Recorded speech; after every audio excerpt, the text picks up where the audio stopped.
Tiga kanak-kanak di Serian dikesan dijangkiti virus penyakit anjing gila atau rabies. Ikat parti, majikan gagal buat permohonan bakal berdepan tindakan.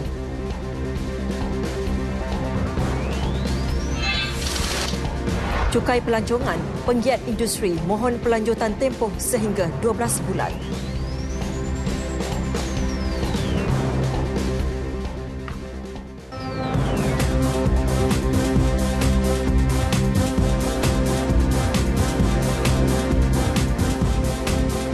Assalamualaikum dan salam satu Malaysia. Ini N5 edisi Sabtu 1 Julai 2017 bersama saya Nurlela Muhammad Nur. Lintas langsung dari Studio Mini Negeri hari ini, kami mulakan dengan Labuan bersama Muhammad Randy Ricky. Kemudian kita ke Sabah bersama penyampainya Stanley Misun. Tidak ketinggalan, kita juga akan bersiaran bersama Damia Cassandra Manja untuk lintas langsung dari Sarawak. Terus setia bersama. Tiga kanak-kanak termasuk dua beradik di daerah Serian, Sarawak dilapor dijangkiti rabies atau penyakit anjing gila. Ketua Pengarah Kesihatan Datuk Dr. Nur Hisham Abdullah berkata, Kementerian Kesihatan KKM telah menerima laporan daripada Jabatan Kesihatan Negeri Sarawak mengenai kejadian kluster jangkitan rabies yang telah dinotifikasi dari Hospital Umum Sarawak Kuching 22 Jun lepas. Menerusi kenyataan, kesemua kes pada awalnya disyaki menghidap penyakit viral encephalitis. Bagaimanapun, keputusan makmal pada 30 Jun 2017 menunjukkan ketiga-tiga kes adalah positif virus rabies. Kes pertama, kanak-kanak lelaki berusia 4 tahun dari Kampung Paun, Sungai Rimu, Serian. Kes kedua, kanak-kanak perempuan berusia 6 tahun juga dari kampung yang sama. Manakala kes ketiga, kanak-kanak perempuan berusia 7 tahun dari Kampung Lebur, Gedong. Ketiga-tiga pesakit itu ditempatkan di wad rawatan intensif kanak-kanak yang dua daripadanya terpaksa diberikan alat bantuan pernafasan. Siasatan lanjut mendapati dua daripada mangsa mempunyai sejarah gigitan anjing lebih kurang sebulan atau 2 bulan sebelum mula menunjukkan tanda dan gejala. Manakala seorang lagi mangsa tidak dapat dipastikan sama ada terdapat sejarah gigitan anjing atau tidak.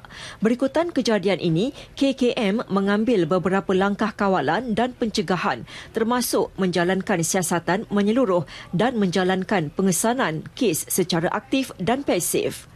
KKM juga akan bekerjasama dengan Jabatan Perkhidmatan Veterina dan agensi lain yang berkaitan bagi memastikan jangkitan virus rabies di kalangan manusia dapat dikawal dan tiada penularan lanjut berlaku. Berikutan kes terbaru itu, Sarawak segera mengambil langkah proaktif dengan menghantar sepasukan anggota kesihatan ke perkampungan tiga kanak-kanak terbabit di Serian. Pasukan berkenaan turut melibatkan pegawai veterina serta pihak berkuasa tempatan selain anggota sukarelawan Persatuan Pencegahan Penganiayaan Haiwan SPCA. Menteri Kerajaan Tempatan dan Perumahan Sarawak, Profesor Datuk Dr. Sim Kui Hian berkata, usaha dilakukan bagi langkah kawalan dan pencegahan termasuk menjalankan siasatan menyeluruh di daerah berdekatan lokaliti kejadian. Satu mesyuarat bersama oleh Jabatan Kesihatan, Jabatan Veterina dan pihak berkuasa tempatan serta SSPCA akan turut diadakan bagi membincangkan langkah susulan yang bakal diambil. Justru beliau meminta orang ramai khususnya penduduk di daerah Serian supaya tidak panik namun mengingatkan ibu bapa atau penjaga mengambil langkah berjaga-jaga. If they notice that their children have funny behavior or scared of water or funny behavior, suddenly have funny behavior or scared of water, go to hospital. Yeah, because sometimes the children play with dogs and all those things. They got bitten but they don't tell anybody. Beliau ditemui media di Rumah Terbuka Aidilfitri, anjuran Menteri Pelancongan, Kesenian, Kebudayaan, Belia dan Sukan Sarawak, Datuk Abdul Karim Rahman Hamzah di Kuching. Majlis Rumah Terbuka Aidilfitri Timbalan Perdana Menteri yang sedang berlangsung di Sri Satria Putrajaya dihadiri lebih 50,000 masyarakat pelbagai kaum sekaligus membuktikan semangat perpaduan dan keharmonian di negara ini kekal subur. Gambaran lebih jelas kita bersama Andy Reza Rohadian di lokasi. Silakan Andy. Ya, Nur Lela, terima kasih. Setiap jam sejak pukul 1 petang tadi saya telah kongsikan kepada anda kemeriahan majlis terbuka Aidilfitri Timbalan Perdana Menteri Datuk Seri Dr. Ahmad Zahid Hamidi, dan meskipun berbaki hanya 1 jam 30 minit lagi, namun kalau anda dapat lihat di persekitaran saya sekarang ini masih penuh sesak dengan pengunjung yang bertali arus tanpa henti, dengan anggaran kira-kira 50,000 orang berterusan memenuhi setiap ruang di Sri Satria Putrajaya ini. Ada yang makan. Inilah bukti semangat kekeluargaan yang dapat kita saksikan di rumah terbuka ini. Saya bersama dengan seorang ini, kita mendapati abang ini sedap, dia tengah makan sate. Saya bersama dengan abang apa? Samsul dari Prima Blok B. Oh, abang Samsul daripada pukul berapa di sini? Jam 2.30. Nampak sedap je makan sate tu. Okey semua makanan ni bang? Makanan semua terbaik lah. Macam mana tengok kemeriahan kat sini seronok? Ada kaum India, Melayu, Cina? Macam-macam yang ada kat sini. Ramai lah kan, daripada luar semua ada. Kalau dia buat tahun-tahun akan datang lagi bagus. Tahun depan nak datang lagi ya? InsyaAllah kalau ada. InsyaAllah. Saya janji saya tunggu abang tahun depan di rumah terbuka di sini ya. Terima kasih abang Samsul. Itulah respon positif mengenai kemeriahan Majlis Rumah Terbuka Aidilfitri TPM ini. Macam yang saya katakan kepada anda daripada pukul 1 tadi, ia tidak hanya dihadiri oleh kaum Melayu, malah kaum Cina dan juga kaum India. Sekarang bersama dengan saya adalah pengunjung berbangsa India sendiri. Apa khabar Cik? Ya, saya Ganesh Prabu dari Bandar Sunway. Saya mengucapkan selamat Hari Raya Aidilfitri kepada yang berbahagia Datuk Seri Zahid Hamidi dan keluarganya dengan seluruh rakyat Malaysia. Baik. Sebab dekat sini kita punya buka house, saya tak boleh nak cakap apa-apa. Memang bagus. Dan sedap semua makanan dekat sini. Baik, terima kasih. Puan pula macam mana, semua okey, seronok tak dapat melihat kepelbagaian kaum di sini? Saya memang seronok. Saya pun dari Bandar Sunway. Tadi suami saya, kami dari pukul 2 memang datang sini, memang enjoy betul-betul, makanan semua sedap. Memang satu Malaysia, memang negaraku Malaysia, memang best. Dengan itu respon positif, Malaysiaku best. Jadi kepada anda yang masih lagi belum hadir ke sini, jangan lupa ambil peluang kerana masih ada lebih kurang 1 jam setengah untuk anda merasai sendiri pengalaman meraikan Lebaran bersama 50,000 rakyat Malaysia dan juga peluang bertemu dengan Timbalan Perdana Menteri Datuk Seri Dr. Ahmad Zahid Hamidi. Terima kasih Encik Ganesan dan juga isteri. Satu Malaysia. Baik, setakat ini dahulu perkembangan dari Sri Satria Putrajaya. Lebih banyak perkembangan kami kongsikan dalam Berita Nasional RTM. Selamat Hari Raya Aidilfitri dari kami dan kru penerbitan di sini. Kita kembali bersama Nur Lela di Angkasa Puri. PND, terima kasih.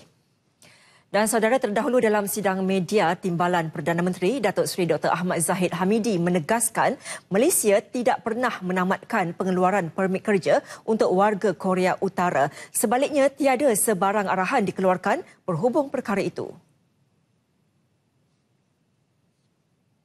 Ada berita Kyoto daripada Jepun mengatakan kita telah menghentikan visa untuk rakyat Korea Utara. Berita itu tidak benar dan tidak ada sebarang arahan dikeluarkan. Datuk Seri Dr. Ahmad Zahid mengulas laporan agensi berita Jepun Kyodo News bahawa Malaysia menghentikan pengeluaran permit kerja untuk rakyat Korea ekoran kes pembunuhan Kim Jong-nam, abang kepada pemimpin negara itu Februari lalu. Dalam perkembangan lain, Kementerian Dalam Negeri bertegas untuk menghentikan pengeluaran permohonan kad sementara Enforcement Card atau e-kad kepada pendatang asing tanpa izin parti selepas tempoh diberikan tamat tengah malam tadi. Datuk Seri Dr. Ahmad Zahid berkata, Jabatan Imigresen telah pun memberikan majikan tempoh yang mencukupi untuk mendaftarkan parti dengan e-kad. Justru tempoh permohonan tidak akan dilanjutkan. Tindakan tegas ini terpaksa kami lakukan kerana Ketua Pengarah Immigration Malaysia, Datuk Seri Mustafa, telah memberikan beberapa kali amaran dan saya tidak fikir amaran harus dikeluarkan lagi dan lanjutan dilakukan. Datuk Seri Dr. Ahmad Zahid ditemui pada Majlis Rumah Terbuka Aidilfitri Timbalan Perdana Menteri di kediaman rasminya di Putrajaya. Setakat semalam, hanya 23% daripada 600,000 parti tampil membuat permohonan ikat. Selepas ini, majikan yang tidak berbuat demikian akan berdepan tindakan undang-undang mengikut Akta Imigresen 1959. Program ikat yang dikeluarkan secara percuma bertujuan mendaftarkan dan membolehkan parti mendapat permit kerja selepas melalui beberapa prosedur ditetapkan oleh Kementerian Dalam Negeri. Sementara di Perak, seramai 36 parti turut ditahan dalam ops ikrar yang dijalankan Jabatan Imigresen Perak hari ini. Operasi hampir 4 jam itu bermula pukul 8.30 pagi tadi di kawasan perindustrian dan tapak pembinaan di sekitar Menglembu, Ipoh. Timbalan Penolong Pengarah Imigresen Kanan Perak, Suhairi Bah Ali memberitahu mereka yang ditahan terdiri daripada 37 lelaki dan 4 wanita yang merupakan warga negara Myanmar, Indonesia, Bangladesh dan Nepal. Beliau yang ditemui sejurus tamat operasi mendedahkan seorang majikan warga tempatan antara yang turut ditahan kerana kesalahan melindungi warga asing mengikut Seksyen 56/1/D Akta Imigresen 1959 Palang 63 Pindaan 2002. Di lokasi pertama kita menahan 23 orang lelaki Myanmar, 8 lelaki Nepal dan 1 lelaki Malaysia sebagai majikan lah. Untuk lokasi kedua di kawasan kontrak kita telah tahan 1 lelaki Bangladesh, 4 perempuan dan 3 lelaki Indonesia serta 1 lagi lelaki Bangladesh. Kesalahan sama iaitu tiada dokumen dan salah guna pas. Kesemua parti terbabit akan dibawa ke Pejabat Imigresen Ipoh untuk siasatan lanjut. Kes disiasat mengikut Seksyen 6/1/C Akta Imigresen 1959 Palang 63 Pindaan 2002 dan Peraturan 39/B Peraturan Imigresen 1963. Terdahulu malam tadi, 2 asrama pekerja di Batu 7 Kapar Kelang, Selangor diserbu susulan tempoh permohonan kad sementara enforcement kad ikat tamat. Operasi diketuai Ketua Pengarah Imigresen Datuk Seri Mustafar Ali bersama 86 pegawai dari Jabatan Imigresen Selangor dan Putrajaya. Datuk Mustafar berkata, parti yang ditahan memberikan pelbagai alasan tidak memohon ikat, antaranya tidak tahu tarikh tamat memohon dan majikan memberitahu tempoh permohonan ikat akan dilanjutkan. Daripada semakan kita, seramai 239 orang yang tersemak daripada lokasi pertama dan lokasi kedua dengan keanggotaan Jabatan Imigresen Malaysia yang saya sendiri ketuai seramai 86 orang. Kita telah menangkap 51 orang dengan pecahannya 38 daripada Bangladesh, 5 daripada Nepal, 4 daripada Indonesia dan 4 daripada Myanmar. Dan daripada 51 orang itu, kita telah juga melepaskan 188 orang kerana dokumen itu proper dan apa-apa dokumen itu selesai semakan tadi. Jelasnya imigresen tidak akan berkompromi dengan majikan dan parti yang didapati tidak mempunyai sebarang dokumen dan operasi memburu parti akan dilakukan setiap hari. Ikat merupakan pengesahan sementara bagi menggantikan dokumen perjalanan yang sah untuk membolehkan warga asing yang tidak mempunyai dokumen terus bekerja di negara ini. Buat sesuatu atau industri pengeluaran makanan negara bakal dikuasai oleh pekerja asing. Itu gesaan pengasas Yayasan Gerakan Afirmatif Baru NAAM yang juga Timbalan Menteri Belia dan Sukan Datuk M. Saravanan yang bimbang warga asing kini bukan sahaja tertumpu kepada bidang pembinaan dan perladangan tetapi sudah memasuki bidang pengeluaran makanan. Menurut Datuk Saravanan, antara punca berlakunya perkara tersebut kerana kurangnya minat golongan muda dalam bidang pertanian hingga memaksa majikan menggaji warga asing. Kita berada dalam satu keadaan yang cukup bahaya. Sektor pengeluaran dikuasai oleh pekerja asing. Ini tidak selamat untuk mana-mana negara. Hari ini kita lihat pasar burung hampir dikuasai oleh orang Myanmar. Beliau ditemui ketika merasmikan Seminar Transformasi Pertanian Anjuran Persatuan Minda Selangor di Open University. Seminar ini bertujuan memberikan informasi dan maklumat terbaru mengenai bidang pertanian dan peternakan sebagai salah satu punca pendapatan kepada masyarakat India. Seminar ini turut mendapat kerjasama daripada agensi kerajaan seperti Fama, Jabatan Pertanian, Jabatan Veterinari dan Mardi. Ini pula susulan pelaksanaan cukai pelancongan. Penggiat industri memohon tempoh 6 hingga 12 bulan bagi membuat persediaan berhadapan pelaksanaan cukai pelancongan. Pengarah Eksekutif Persatuan Pemilik Hotel Malaysia, Syaharudin Muhammad Said, menyifatkan tempoh itu wajar dan diperlukan bagi pengubahsuaian aspek operasi termasuk proses pendaftaran dan pengecualian yang belum dimuktamadkan. Jelasnya pelaksanaan cukai pelancongan meletakkan beban kutipan cukai yang tidak adil kepada 3,126 hotel dan penyedia penginapan berdaftar di seluruh negara berbanding lebih 21,000 penyedia penginapan yang dikenal pasti tidak berdaftar di bawah Kementerian Pelancongan. Kami dah bagi tahu ke pihak kerajaan, sebenarnya kami tidak menolak dan bantah dilaksanakan cukai pelancongan ini jika cara pelaksanaannya itu sesuai dan semua isu-isu perkara yang kami bangkitkan berkenaan dengan hotel-hotel yang beroperasi secara tidak sah dan juga yang tak berdaftar itu diselesaikan dulu.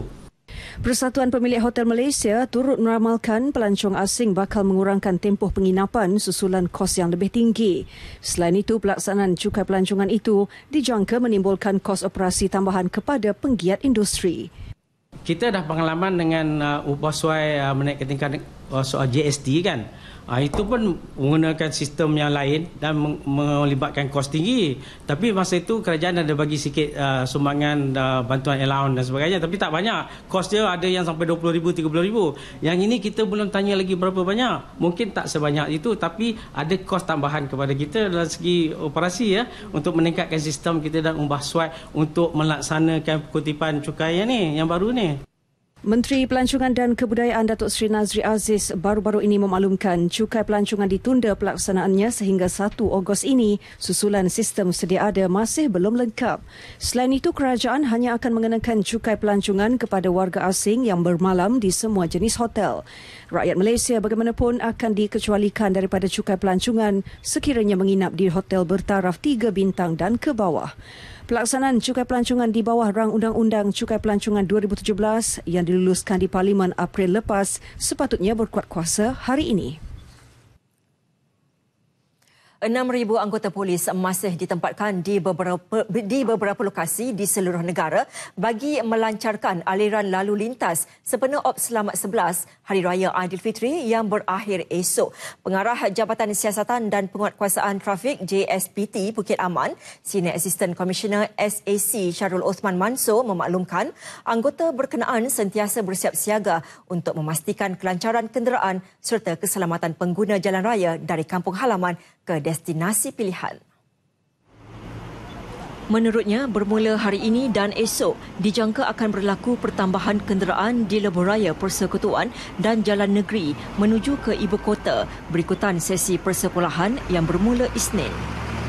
Kekuatan kita seramai lebih kurang 6,000 orang kini telah berada di lapangan untuk memastikan kelancaran kenderaan berjalan lancar untuk supaya mereka yang dari kampung halaman selamat sampai ke destinasi yang dituju. Dan untuk kali ini kita lebih tumpukan kepada kelancaran aliran trafik. Apapun tindakan penguatkuasaan masih diteruskan dan tindakan untuk menahan kenderaan di lokasi kita akan minimiskan. Unit Subtek di 4 zon utama negara turut membantu kelancaran Ops Selamat 11 dalam usaha untuk mengurangkan kadar kemalangan dan kesesakan lalu lintas. Lokasi unit meliputi di zon utara iaitu di Sungai Petani Kedah, zon tengah di Bidur Perak, zon selatan di Muar Johor dan zon timur di Gua Musang, Kelantan. Beliau ditemui media selepas meninjau lokasi sekatan jalan raya sempena Ops Selamat 11 di Kem Semur di Gua Musang. 1.3 juta kenderaan memulakan perjalanan menuju ke ibu negara hari ini selepas cuti raya. Aliran trafik lancar, namun bermula pukul 3 petang tadi, trafik mula perlahan akibat hujan lebat di sebelah timur dan utara. Kemalangan kecil yang dilaporkan di beberapa lebuh raya utama di sebelah timur dan utara turut menjadi penyebab trafik perlahan. Namun keadaan trafik masih lagi terkawal. Laporan lanjut kita bersama wartawan Syamira Sufri di Lembaga Lebuh Raya Malaysia LLM untuk tinjauan aliran trafik. Silakan. Terima kasih Nolela di Angkasa Puri. Hari ini merupakan 2 hari terakhir orang ramai memulakan destinasi mereka ke ibu negara selepas bercuti raya di beberapa lokasi di seluruh Malaysia. Dan baiklah kita mulakan tinjauan keadaan trafik dari arah utara sekitar Simpang Pulai di Lebuh Raya Plus. Seperti yang anda saksikan, trafik pada waktu ini kelihatan sibuk dan bertali arus di antara Simpang Pulai ke Gopeng. Trafik turut dilaporkan perlahan dari Bukit Gantang ke Bukit Berapit dan Tapah ke Bidor. Seterusnya masih di bahagian utara sekitar Ladang Bikam di Lebuh Raya Plus. Seperti yang anda saksikan, trafik pada waktu ini kelihatan perlahan bermula dari Bidor ke Ladang Bikam. Selain itu, trafik turut dilaporkan perlahan dari Bukit Beruntung ke Sungai Buaya. Beralih dengan tinjauan trafik di bahagian selatan di Lebuh Raya Plus sekitar RNR Seremban. Seperti yang anda lihat, keadaan trafik di sepanjang Lebuh Raya Plus masih lancar dari Seremban ke Nilai terus ke Sungai Besi. Seterusnya, tinjauan trafik di sekitar persimpangan Port Dickson, Lebuh Raya Plus. Keadaan trafik dilihat sibuk bermula dari Air Keroh ke Senawang terus ke Seremban. Beralih dengan tinjauan trafik di bahagian timur di Lebuh Raya KL Karak sekitar Bentung. Seperti yang anda lihat, trafik kelihatan perlahan selepas Bazar Tol Bentung ke arah Lentang. Dan akhir sekali, tinjauan keadaan trafik di bahagian timur di Lebuh Raya KL Karak sekitar Tol Gombak. Seperti yang anda saksikan, keadaan trafik perlahan sekitar sepanjang 500 meter menghampiri Plaza Tol Gombak. Baiklah, kepada anda yang ingin mengikuti lagi perkembangan trafik, anda boleh layari laman web www.llm.gov.my atau di laman Twitter rasmi @LLMinfotraffic atau di talian hotline 1-800-887752. Baiklah saudara, saya kira itu sahaja yang dapat saya kongsikan setakat ini. Kita kembali kepada Nolela di Angkasa Puri. Silakan. Terima kasih Syamira. Dan bagi mengetahui perkembangan semasa keadaan trafik Lebuh Raya Pantai Timur Fasa 1 LPT1 pula, kita bersama rakan setugas Hazwan Azman di Plaza Tol Temerloh. Silakan. Terima kasih rakan penyampai di Angkasa Puri. Lebuh Raya Pantai Timur LPT1 di sekitar Temerloh mendapati setakat jam 4 petang tadi, jumlah kenderaan yang menggunakan laluan ini untuk ke ibu kota berlaku peningkatan jumlah kenderaan berbanding jam 12 tengah hari tadi. Meskipun aliran trafik bergerak perlahan, namun situasi semasa di Plaza Tol Temerloh ini masih terkawal. Manakala dari arah Bentong ke Kuantan tidak mengalami masalah kesesakan. Keadaan cuaca yang baik dimanfaatkan pengguna untuk merancang perjalanan pulang pada 11 siang ke destinasi masing-masing bagi mengelakkan berlaku kesesakan pada waktu kemuncak. Tinjauan di kawasan rehat dan rawat Temerloh juga mendapati orang ramai mengambil peluang untuk berhenti rehat seketika sebelum meneruskan perjalanan ke destinasi masing-masing. Menurut kenyataan Ani Bahat sebelum ini, jumlah kenderaan dijangka meningkat pada hari ini, terutama membabitkan laluan menghala ke Kuala Lumpur. Sehubungan itu, pengguna lebuh raya dinasihatkan supaya merujuk jadual cadangan waktu perjalanan TTA yang disediakan Ani Bahat bagi merancang perjalanan ke Pantai Timur semasa musim perayaan ini. Pematuhan titik ini secara tidak langsung dapat membantu mengelakkan kenderaan bertembung pada masa sama di Plaza Tol, khususnya di Plaza Tol Gombak, Bentong dan Karak sehingga menyebabkan kesesakan. Manakala pengguna yang baru merancang perjalanan, pastikan anda patuhi peraturan dan had laju yang telah ditetapkan. Sekian dahulu yang dapat saya kongsikan keadaan semasa di LPT1 di Plaza Tol Temerloh. Kembali bersama rakan penyampai di Angkasa Puri. Hazwan, terima kasih. Dan saudara, situasi kesibukan serupa turut dapat disaksikan di beberapa terminal penumpang di wilayah Persekutuan Labuan. Paparannya kita berlintas langsung bersama Muhammad Randy Riki. Silakan Randy. Terima kasih Norlela. Assalamualaikum dan salam sejahtera. Ya, seperti yang dinyatakan Norlela, Labuan turut menyaksikan peningkatan berganda kepulangan kembali warga kota ke Pulau Mutiara Laut China Selatan ini. Memandangkan cuti perayaan Aidilfitri dan cuti sekolah akan berakhir esok, orang ramai mula berpusu-pusu dan kembali ke Labuan setelah bercuti panjang di kampung halaman masing-masing. Tinjauan yang dibuat di Terminal Feri Penumpang Antarabangsa dan Terminal Feri Kenderaan mendapati mula sesak sejak semalam dengan ketibaan penumpang dan kenderaan dari Sabah, Sarawak tidak ketinggalan dari Brunei Darussalam. Dianggarkan lebih 10,000 penumpang dan 1,000 kenderaan akan memasuki Labuan dalam tempoh 3 hari ini.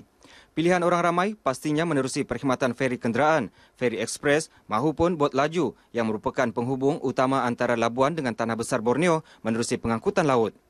Selepas raya yang sekarang ni sibuklah sekarang. Dari Menumbuk pun begitu je. Dari Menumbuk ke Labuan masuk 400 lebih lah, lebih daripada 400 lah yang balik ke Labuan. 400 penumpang. Ya. Dan kenderaan pun sebegitulah juga 800 lebih, 80 lebih lah. Saya baru balik dari Kota Kinabalu untuk sekolah kan.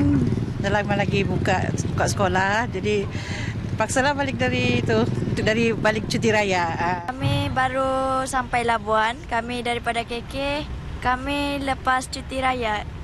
Kami nak sekolah sudah, kami cuti dalam 4 hari. Pihak pengurusan terminal juga didapati lebih bersedia berdepan dengan masalah kesesakan sempena cuti perayaan seumpamanya. Ini apabila kebanyakan proses daftar masuk kenderaan dan penumpang dilihat lebih lancar dan sistematik. Ketika kemeriahan Aidilfitri terus diraikan, operasi rondaan musim perayaan oleh Jabatan Bomba dan Penyelamat JBPM Labuan terus dipergiat. Inisiatif digandakan bertujuan memastikan kepantasan proses menyelamat ketika berlaku kecemasan mampu dipertingkat dalam menjamin tahap keselamatan penduduk. Walaupun kurang menerima panggilan kecemasan di musim perayaan Aidilfitri ini, namun anggota bomba dan penyelamat bertugas sentiasa bersiap sedia menghadapi sebarang kemungkinan. Menurut Pegawai Bomba Kanan 2 Jabatan Bomba dan Penyelamat Malaysia, JBPM Labuan, Muhammad Hafizrul Junaidi, kesiapsiagaan dalam kalangan anggota penting demi memastikan semua kes-kes kecemasan seperti kebakaran dan kemalangan mampu ditangani dengan kadar segera. Pihak Jabatan Bomba dan Penyelamat Malaysia Labuan telah bersiap sedia sepanjang musim perayaan dan mengadakan rondaan sebanyak 3 kali sehari untuk memastikan keselamatan penduduk di Pulau Labuan yang terjamin. Beliau berkata demikian ketika ditemu ramah pemberita RTM sempena operasi rondaan musim perayaan Aidilfitri di Labuan. Kesemua 3 buah balai bomba yang terdapat ini bertugas melakukan rondaan keselamatan dan kecemasan bermula 20 Jun lalu hingga Isnin depan. Setakat ini, JBPM Labuan menerima 3 panggilan kecemasan sepanjang operasi rondaan Aidilfitri, iaitu 2 kes kebakaran dan 1 lagi kes membabitkan banjir.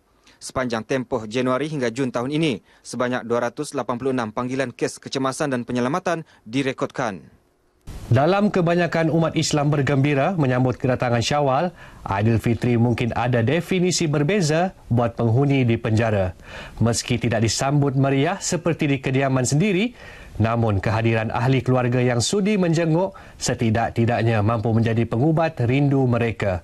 Saksikan laporan tinjauan raya banduan yang kami sediakan di Pusat Koreksional ataupun Pemulihan Jabatan Penjara Labuan. Hibah dan pilu. Emosi itu terpancar jelas di wajah rata-rata penghuni pusat pemulihan ini dan ahli keluarga serta insan yang mereka sayangi ketika kunjungan sempena program lawatan keluarga yang dianjurkan Jabatan Penjara Labuan. Meski berada di dalam tirai besi, kesedihan dalam keharuan tidak mampu dibendung. Mereka hanya berhubung melalui interkom yang dipisahkan oleh cermin tebal. Namun, kesempatan itu memberi 1000 kegembiraan apabila dapat berjumpa dan berbual, seterusnya mengubat kesedihan dan rindu di Syawal ini. Doa yang dititip keluarga pastinya mengharapkan penghuni mampu berubah ke arah lebih baik. Saya berjumpa dengan dia ini hari dengan hati senanglah begitu. Harap-harap tengok perubahan.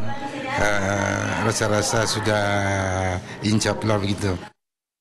Setelah dapat berjumpa dengan anak saya rasa gembira juga dan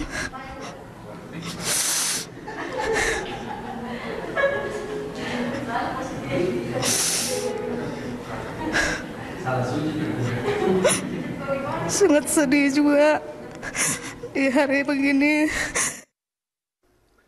Program lawatan keluarga seumpama itu merupakan inisiatif tahunan yang dilakukan Jabatan Penjara Labuan setiap kali musim perayaan. Kesempatan itu memberi peluang kepada ahli keluarga melawat penghuni di pusat berkenaan, lebih-lebih lagi mereka yang daripada luar Labuan. Tujuan majlis ini diadakan ialah untuk kita memupuk semangat dan mengeratkan hubungan keluarga di antara keluarga dan juga bantuanlah. Pusat Koreksional Labuan kini menempatkan seramai 427 orang penghuni yang kesemuanya merupakan banduan lelaki. Diharapkan kehadiran Syawal kali ini membawa lebih kegembiraan dan keceriaan kepada warga penghuni penjara ini. Paparan tinjauan raya banduan itu tadi mengakhiri laporan lintas langsung dari Labuan hari ini. Terus mengikuti perkembangan seterusnya menerusi N5. Kembali kepada Norlela. Randy, terima kasih. Lebuhraya Lembah Kelang Selatan atau SKVE merangsang pembangunan ekonomi dan sosial di Lembah Kelang. Segmen Negaraku bersama-sama Syamsul Alwan Yusof memaparkan jalinan jajaran SKVE yang meliputi laluan utama ke bandar yang sedang pesat membangun, bukan sahaja memudahkan perjalanan, malah merancakkan ekonomi dan pembangunan kawasan sekitarnya.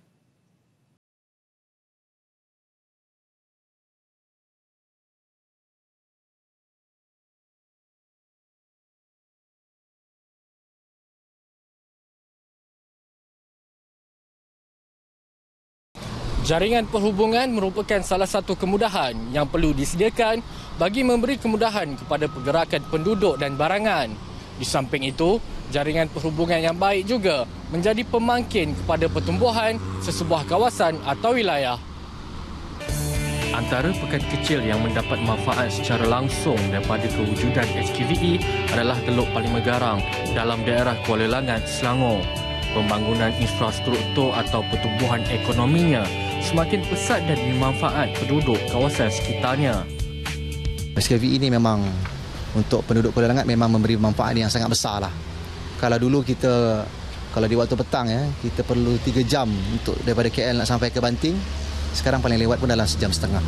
Pada satu Ahad pun tambah orang bandar untuk rawatan, contoh di Skering sini, Pantai Moreh untuk datang untuk buat family day semualah.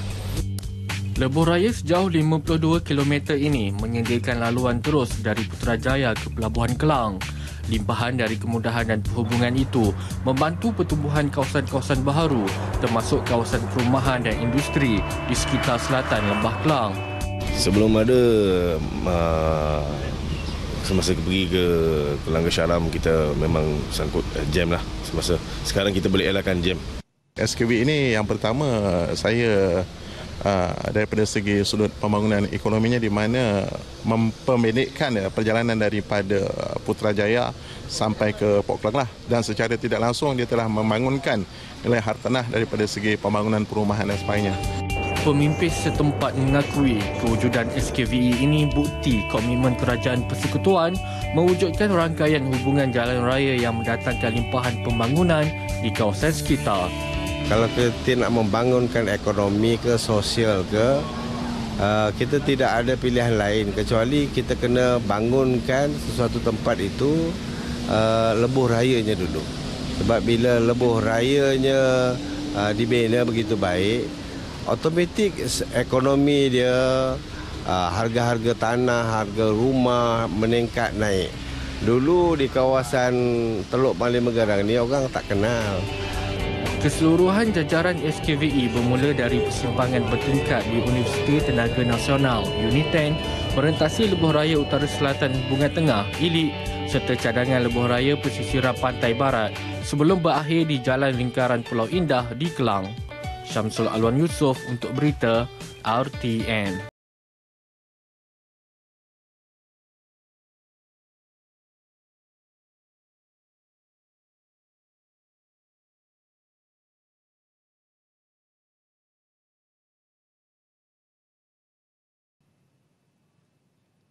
N5 diteruskan dengan lintas langsung dari Sabah dan Sarawak selepas ini. Jangan ke mana-mana. Kita adalah tanggungjawab kita. Keamanan negara adalah tanggungjawab rakyat. Nama saya Muhammad Tawil bin Jalani. Saya telah berkhidmat dalam 69 komando selama 35 tahun. Di sayat mereka lambang 69 dan saya mengambil keramik itu sebagai simbol memandangkan dia adalah mampu bergerak dalam semua keadaan. Dalam operasi bambu adalah satu operasi yang sangat hebat sehingga 40 orang ditangkap hidup-hidup. Saya cedera di mata, di tangan dan di kaki. Cita-cita saya tiada lain. Nak membela negara. Hidup dan mati saya untuk negara. Seseorang dia tidak merasa kehilangan apa yang disayang. Tetapi apabila sesuatu yang disayang telah hilang, segalanya telah terlambat. Oleh itu, hendaklah kita sentiasa menjaga negara yang kita kasihi sekarang ini supaya terus kekal cemerlang, aman damai.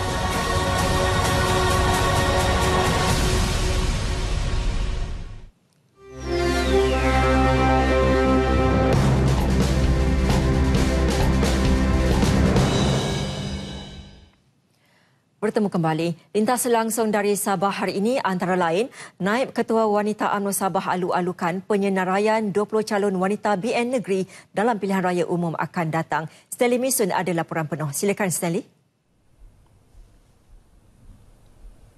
Baik, terima kasih rakan penyampai Norlela di Angkasa Puri. Salam sejahtera dan salam satu Malaysia.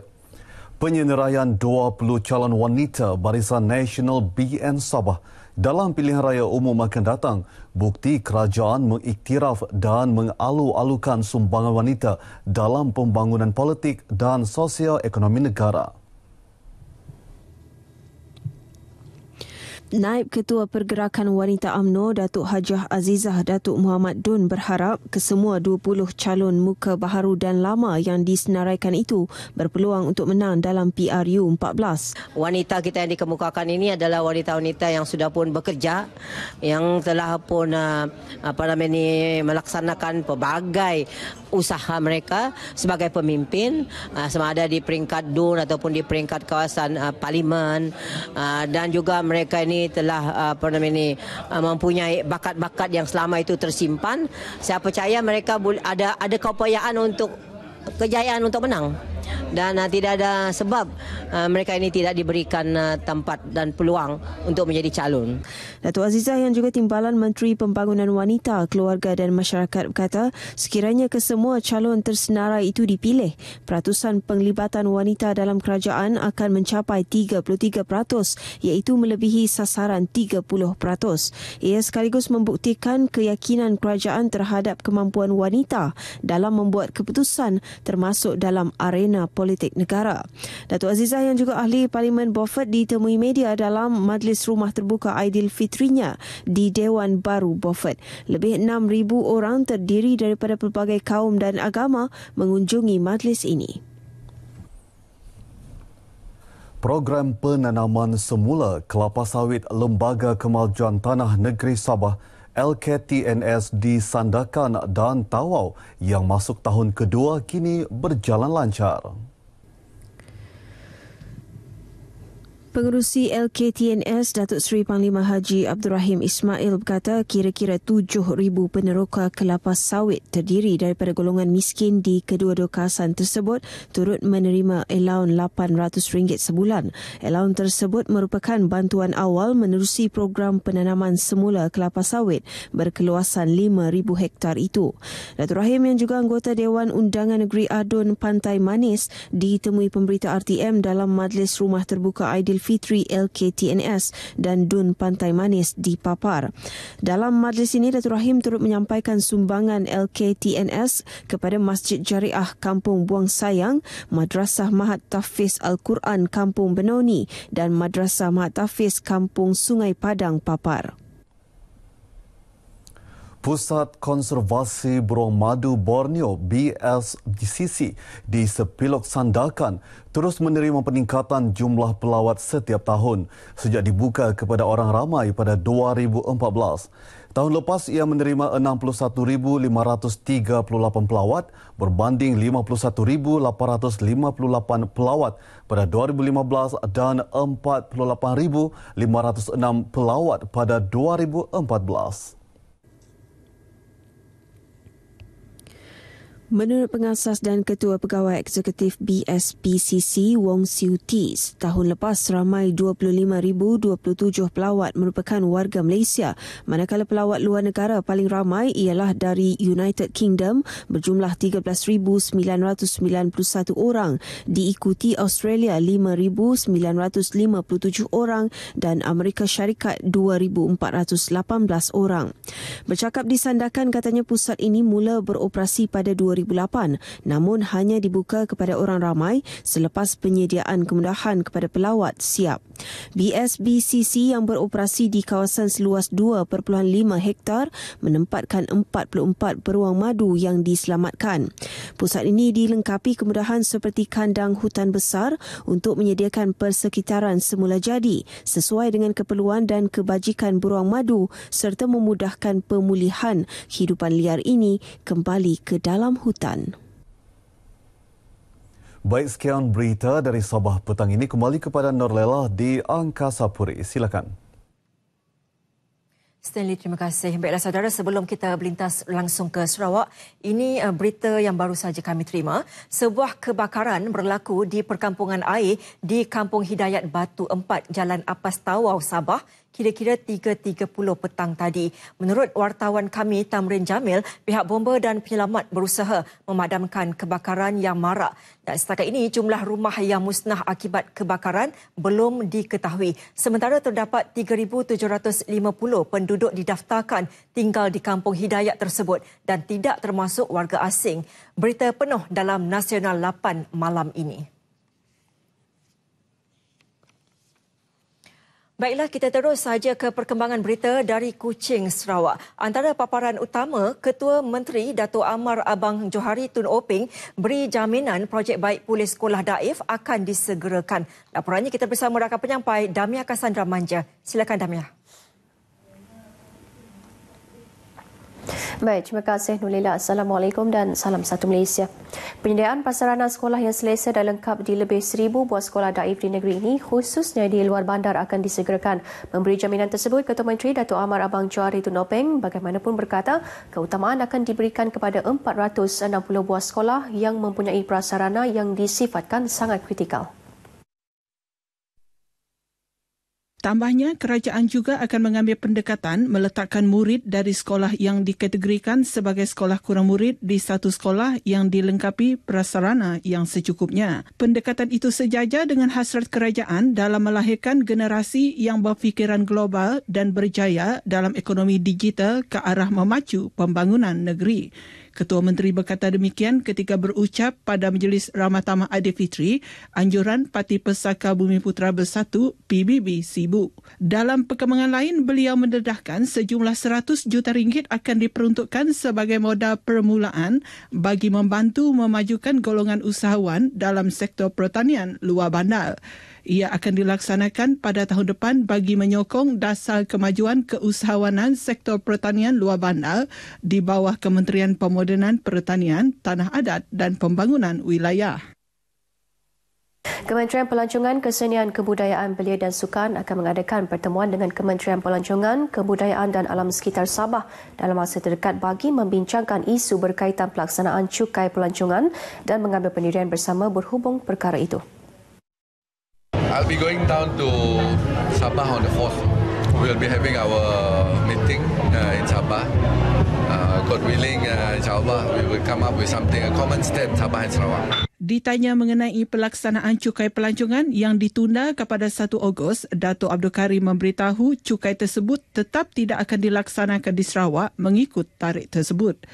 Jelasnya, berdasarkan maklum balas yang disuarakan oleh pihak Persatuan Hotel Malaysia, mereka masih belum menerima sebarang maklumat terperinci berhubung pelaksanaan cukai itu sekaligus masih belum bersedia untuk melaksanakannya. Tambahnya, pembatalan kunjungan 3,000 pelancong dari China ke Malaysia ekoran pelaksanaan cukai pelancongan itu jelas menunjukkan cukai tersebut tidak seharusnya dikuatkuasakan secara terburu-buru tanpa mengambil kira implikasi terhadap industri pelancongan negara. Datuk Abdul Karim bercakap kepada pemberita pada majlis rumah terbuka Aidilfitri beliau di Kuching. Dalam perkembangan lain, beliau memberitahu Mahkamah Pelancongan bakal ditubuhkan di negeri ini bagi mengendalikan kes-kes para pelancong yang menjadi mangsa ragut atau dirompak. Kes-kes yang melibatkan pelancong ini, apabila ada mahkamah seperti ini diadakan, ya akan dapat dipercepatkan. Kalau tidak, selepas first hearing ataupun first mention date, 3 bulan selepas itu. 3 bulan pelancong itu sudah balik dan dia tidak akan balik sini, dan because of that, kerana itu, kes itu selalunya akan dibuang kes macam tu aja kerana evidence tidak ada. Justice can prevail lah. Masyarakat di Batang Sanong Samarahan dipelawat untuk berkongsi aspirasi mereka dalam pelbagai aspek ke arah membangunkan lagi kawasan masing-masing. Menteri di Jabatan Perdana Menteri Datuk Seri Nancy Shukri berkata cadangan maupun aspirasi daripada golongan di peringkat akar umbi amat penting agar dapat dijadikan visi dan misi utama Transformasi Nasional 2050 TN50 kelak. Sehubungan itu, beliau mengajak setiap lapisan masyarakat supaya memikirkan perancangan yang paling sesuai untuk pembangunan yang holistik bagi tempoh 50 tahun akan datang. Datuk Seri Nancy berkata demikian dalam majlis ramah tamah serta makan malam alumni Sekolah Kebangsaan Abang Kadir di Gedung Simunjan. Lebih 100 bekas pelajar SK Abang Kadir hadir pada majlis tersebut, termasuk Menteri Muda Keusahawanan dan Pembangunan Perniagaan Kecil dan Sederhana, Datuk Narodin Macais. Akibat cemburu melampau, seorang isteri cedera parah di belasah suaminya di sebuah restoran di Demak, Kuching Khamis lepas. Menurut Ketua Polis Area Kuching, ACP Abang Ahmad Abang Julai, mangsa dikatakan telah diserang suaminya dengan menyiku dada mangsa selain menariknya hingga tersungkur ke lantai. Suspek turut memberi isyarat bunuh kepada isterinya sebelum beredar. Mangsa yang juga wanita warga asing telah membuat laporan polis kerana khawatir nyawanya terancam. ACP Abang Ahmad yang dihubungi pemberita RTM turut mengesahkan suspek berumur 36 tahun itu telah ditahan polis malam tadi. Kes akan disiasat di bawah Seksyen 323 dan 506 Kanun Keseksaan kerana mendatangkan kecederaan parah. Baik, saudara, setakat ini dahulu sumbangan berita dari Sarawak untuk N5 petang ini, dan untuk berita seterusnya kita kembali kepada Nolela di Angkasa Puri. Silakan. Damia, terima kasih. Baiklah saudara, kita ke berita seterusnya. Sijil Simpanan Premium SSP BSN terus memperkasakan usaha mendidik amalan menabung dalam kalangan rakyat Malaysia melalui pengumuman konsep baru BSN bagi tahun 2017, iaitu RM12 juta, 12 jutawan 12 bulan. Ganjaran bulan Jun menawarkan RM1 juta bagi kategori cabutan istimewa sebuah Mercedes-Benz C200, bagi cabutan bulanan RM10,000 BSN SSP untuk kategori khas cabutan remaja, dan 15 unit iPhone bagi kategori biasa. Naib Presiden Kanan Ketua Jabatan Peruncitan dan Perniagaan Komuniti, Datuk Maria Hamzah berkata, BSN SSP satu-satunya produk simpanan yang unik dan tersendiri dalam kalangan produk simpanan yang ditawarkan di pasaran. Ingin saya umumkan di sini bahawa pada tahun ini kita memberi keseluruhan jumlah ganjaran kita adalah sebanyak RM17.7 juta, di mana ini termasuklah ganjaran RM1 juta setiap bulan, pemenang kereta mewah dan juga cabutan remaja yang memenangi iPhone 7. Beliau berkata demikian selepas pengumuman senarai pemenang cabutan istimewa bulanan dan remaja BSN SSP di Wisma BSN Jalan Ampang. Dalam majlis yang sama, BSN turut meraihkan pemenang cabutan istimewa bulan Mei, Teo Tuan Hock, yang memenangi RM1 juta. Beliau yang berasal dari Sabah adalah pesara kerajaan menyimpan sejak tahun 1978 dalam SSP BSN dan tidak menyangka akan memenangi cabutan istimewa ini. Mula-mula RM50 dan setiap bulan saya bila terima gaji dan saya terus membeli. 13,000 lebih. Bagi pemenang hadiah bulanan pula, Abdul Aziz Hussein, beliau tidak menyangka ini adalah hadiah hari raya baginya. Beliau adalah seorang guru yang kini mengajar di Perlis mula menyimpan sejak 2013 memenangi sebuah BMW 330e. Saya menyimpan sebenarnya pada tahun 2013. Bermula tu lebih kurang dalam 10,000 je lah. Pada siapa yang belum menyimpan tu saya harap dapat menyimpan walaupun sedikit kan. Walaupun sedikit, walaupun RM10 kan. Tapi itu simpanan kita. Jadi mana tahu rezeki kita. Dan berikut pula senarai pemenang cabutan BSN SSP Jun 2017.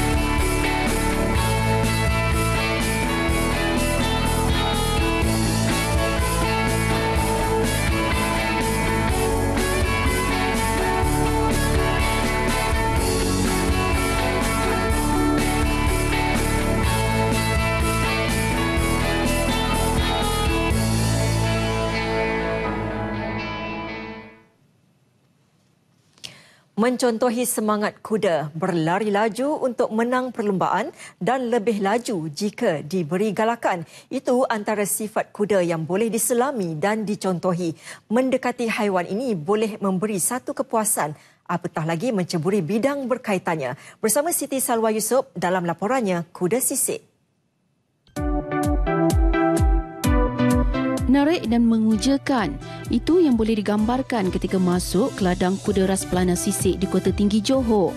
Dilengkapi bangsal dan kandang ruang kuda berlatih, pemandangan sekitarnya cukup memukau. Dibuka sejak 1986, ras pelana sisik kemudiannya didaftarkan di bawah Persatuan Equine Johor pada 2002. Pemiliknya Dr. Zailani Ali menceburi bidang veterina selama 11 tahun bersama Jabatan Perkhidmatan Haiwan Negeri Johor sebelum melanjutkan pengajian ke Universiti Adelaide Australia dalam bidang pengurusan dan kesihatan kuda pada 1997 hingga 2001. Pulang ke tanah air, Dr. Zailani meneruskan minat dan kerjaya dalam bidang pengurusan kuda. Mula-mula tempat ditubuhkan ataupun dibuka adalah lebih kepada family hobby dan rakan-rakan, dan kemudian bila time kita rakan-rakan tahu, they get to attract a lot of outside people, then people start to know dia orang datang sini dan ingin menunggang kuda. Saya bersama rakan-rakan turut mengambil peluang melihat proses penyediaan kuda sebelum menunggang serta bagaimana kuda dilatih setiap hari bagi mengekalkan rutin dan kesihatan mereka. Seperti pengunjung lain, kami berpeluang bersantai dan beriadah menunggang kuda di ladang seluas 5 ekar itu. Mungkin ada yang beranggapan sukan berkuda hanya untuk segelintir golongan sahaja. Namun di ras pelana sisik, anda boleh merasai pengalaman yang sama, malah luar biasa. Dr. Zailani yang juga pensyarah sains pengurusan equine di Universiti Teknologi Malaysia UTM turut memberi peluang kepada para pelajarnya menguruskan kuda di ladang miliknya. Mereka didedahkan dengan aspek penjagaan, pembersihan, pemakanan dan kesihatan kuda secara praktikal. Selalunya di UTM, saya hanya belajar teori. Tapi di ras pelana sisik menjadi platform saya mendalami ilmu pengurusan equine secara praktikal. Okey, kat sini juga saya belajar pasal perubatan kuda. Apa nama kuda ni? Maksudnya macam mana nak ambil darah dia, lepas tu masukkan vaksin dalam tu. Sebagai pelajar, kami menggunakan sisik ini sebagai suatu platform bagi kami menimba ilmu yang lebih lah daripada segi praktikal, dan ianya menjadi satu tokok tambah nilai bagi pelajar-pelajar pengurusan equine. Kini anak ketiga Dr. Zailani, Muhammad Aizat, dipertanggungjawabkan mengurus ras pelana sisik sepenuh masa. Kunjungan orang ramai yang ingin merasai pengalaman santai menunggang kuda sentiasa dialu-alukan. Masyarakat, tanggapan dia, sukan berkuda ni satu aktiviti yang mahal, yang orang kata untuk orang kaya. Tapi kita nak ubah persepsi itu, maksudnya kita bila Rasplana Sisik ni open untuk public, kita nak masyarakat menimba pengalaman orang kata dengan harga yang patutan. Untuk ke ladang ini mudah sahaja. Type ladang Rasplana Sisik Kota Tinggi di aplikasi Google Maps atau Waze, anda akan dibawa ke lokasi ini. Siti Salwa Yusof, RTM.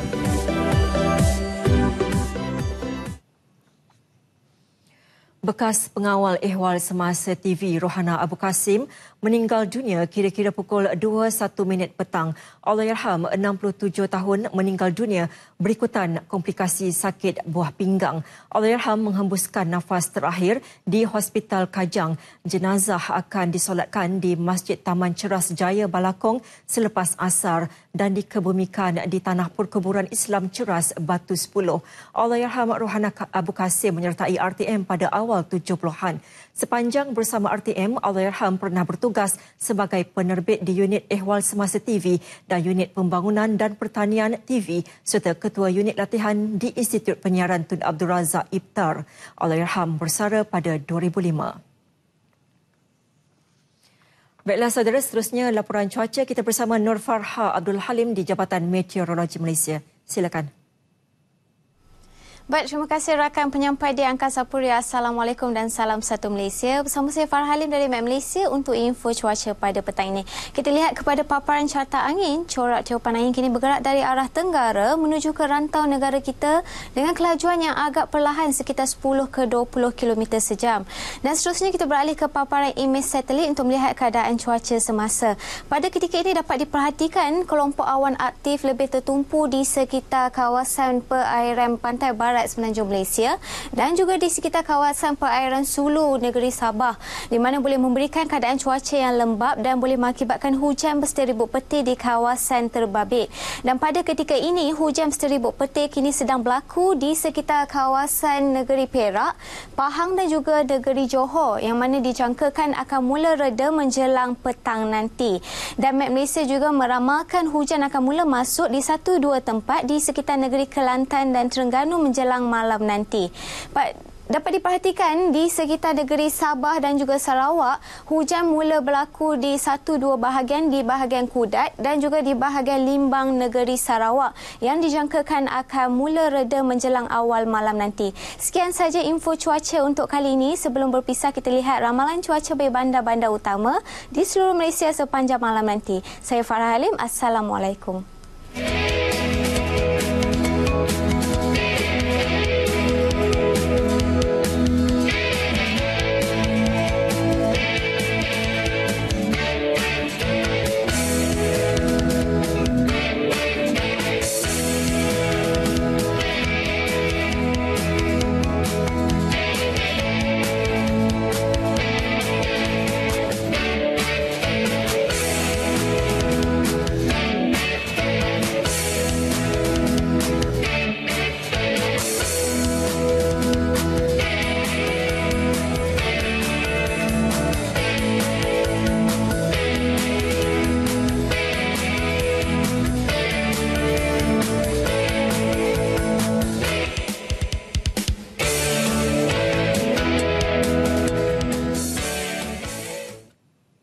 Visual kemeriahan Majlis Rumah Terbuka Timbalan Perdana Menteri di kediaman rasminya di Putrajaya mengakhiri N5 untuk petang ini. Saya Nurlela Muhammad Nur. Assalamualaikum dan salam satu Malaysia.